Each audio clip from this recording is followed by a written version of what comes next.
Coluche n'en demandait sûrement pas tant. Ce lundi marque le début de la 27e campagne d'hiver des Restos du Cœur. Dans le Puy-de-Dôme, les bénévoles de l'association ont servi 527 000 repas l'an dernier. À Clermont, les restos ont ouvert un nouveau centre près de la Maison des Sports, le centre Cuvier. Le reportage de Romain Duchy.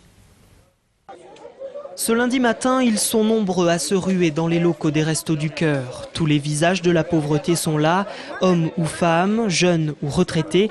Ils n'arrivent plus à joindre les deux bouts, comme Patricia, maman de 44 ans au chômage, qui vit seule avec sa fille de 5 ans. Ça me permet de manger, parce que bon, je vis avec un budget qui est petit, et ça me permet de manger tout l'hiver, ma fille et moi. Voilà, ça m'apporte. Et puis ici, les gens sont vachement humains. Ça, il n'y a pas photo plus humain que les Restos du Cœur, il n'y a pas. Les Restos du Cœur, c'est aussi un important réseau de bénévoles, 750 rien que pour le Puy-de-Dôme. Élise a 82 ans, elle est bénévole au resto depuis plus de 20 ans. Je fais ça de bon cœur, j'ai travaillé, je sais ce que c'est. Et donc, pour les gens, les personnes qui viennent, elles ont besoin. Donc, on est là pour leur faire plaisir, leur rendre service, les écouter surtout. L'an dernier, les Restos du Cœur du Puy-de-Dôme comptaient 6500 bénéficiaires. Ce chiffre ne risque pas de diminuer cette année. Le lancement de la campagne se fait dans des conditions classiques, avec un afflux important d'ayants droit qui s'inscrivent. Il est trop tôt pour dire s'il y a une augmentation, mais les gens se précipitent à l'inscription pour être sûrs d'être pris.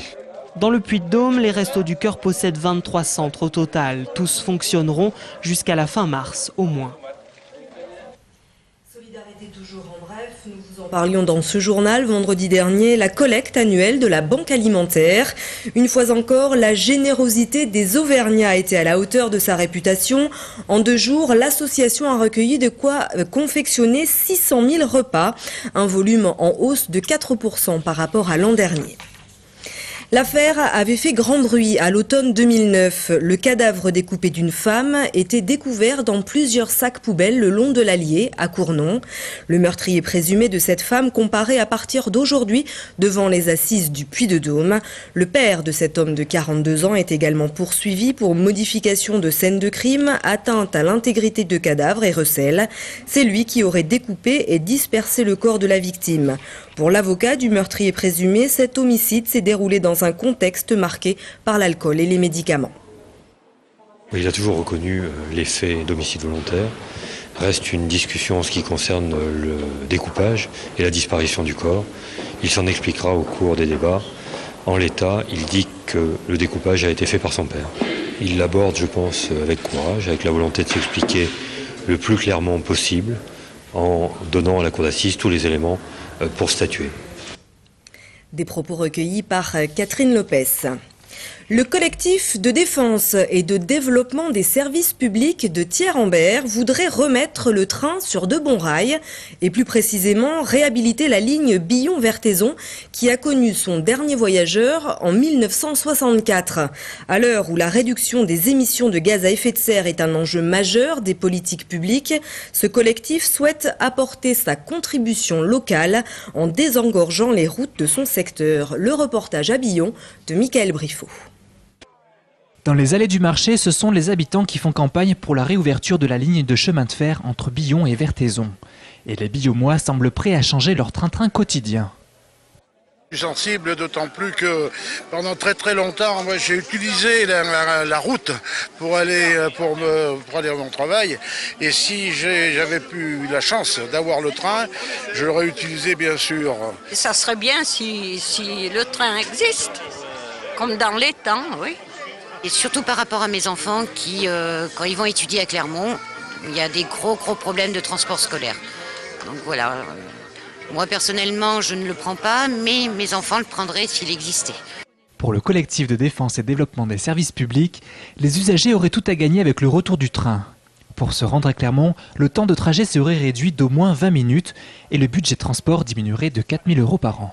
Qu'il y a nécessité de réfléchir à une complémentarité. La route est nécessaire, il faut la développer, il faut l'améliorer, il faut aussi prévoir des bus, mais dans le même temps, nous avons la chance, nous sur Billon, d'avoir une infrastructure ferroviaire, et bien nous pensons qu'il faut la remettre en état pour justement permettre à un certain nombre de ces usagers de la route de pouvoir prendre le train dans de bonnes conditions. La ligne désaffectée appartient au Conseil général et l'enjeu est d'inscrire le projet au futur plan État-région pour obtenir des subventions. Et les élus locaux sont prêts à suivre la voie pour aider au retour du train.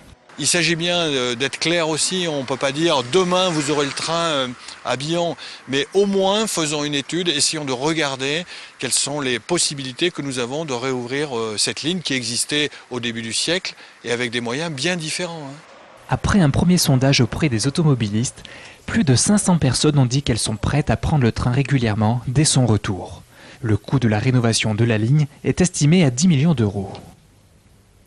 C'est dans moins de 2 heures que le Clermont Foot Auvergne affronte Reims pour le choc des leaders de Ligue 2. Les Clermontois et les Rémois pointent en tête du classement, les Clermontois étant devant à la faveur d'une meilleure différence de but. Clermont-Reims, c'est à 20h30 au stade Gabriel Montpied. Une victoire des Clermontois donnerait au CFA 3 points d'avance sur Reims et 5 points sur ses poursuivants.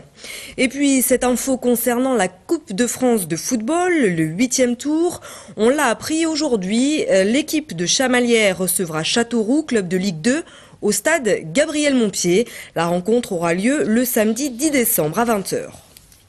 En rugby, l'ASM Clermont-Auvergne s'est inclinée samedi après-midi sur la pelouse de Montpellier, 23-29. C'est le 3e revers d'affilée à l'extérieur pour les Clermontois, toutes compétitions confondues. Le résumé de la rencontre avec Martial Delecluse. Le soutien de leurs supporters n'aura pas suffi. Les rugbymen clermontois ont subi cette saison leur 3e défaite en championnat. La faute à des Montpelliérains pleins d'envie qui trouvent la faille une première fois à la demi-heure de jeu.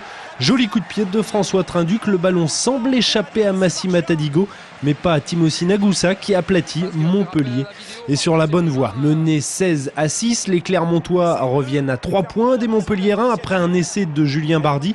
Mais ces efforts sont réduits à néant à la suite de cette action. Ballon perdu par l'ASM, les Montpelliérains décident de jouer à la main. Paris gagnant, l'arrière Hérolté Amorosino parvient à transmettre le ballon à Nagouza, déjà auteur du premier essai. Nagouza qui file dans l'embut clermontois pour assurer la victoire de Montpellier. Montpellier qui mène alors à cet instant du match 29-13. Un score qui évoluera à 8 minutes du coup de sifflet final alors que les supporters montpelliérains fêtent la victoire. Lorsque Julien Bonner s'empare du ballon, le 3e ligne international de l'ASM n'a plus qu'à envoyer Morgan Parra à l'essai. À défaut de victoire, l'ASM s'empare du point de bonus défensif et conserve sa 2e place au classement général du top 14 avant la réception de Castres samedi au Michelin.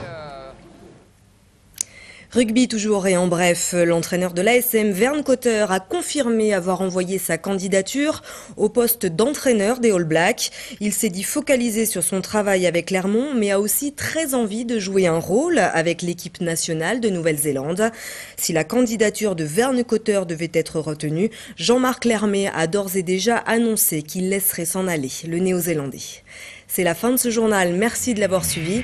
Dans un instant, vous retrouvez vos prévisions météo pour ce soir et demain. Très bonne soirée.